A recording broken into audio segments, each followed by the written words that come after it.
You're probably seeing your portfolio balloon on AI stocks, but that surge isn't about chatbots or fake hype. It's the trillion-dollar bet on AI infrastructure and the companies building the physical engines powering every new AI model.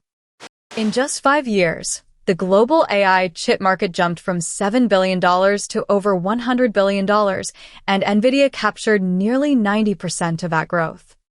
But here's the twist. Their AI chips aren't the most advanced. They're the only ones that work at scale.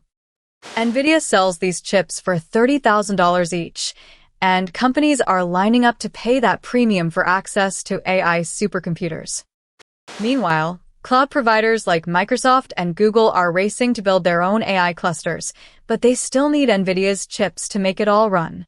So while OpenAI's ChatGPT gets all the headlines, the real money is being made in the data centers powering it.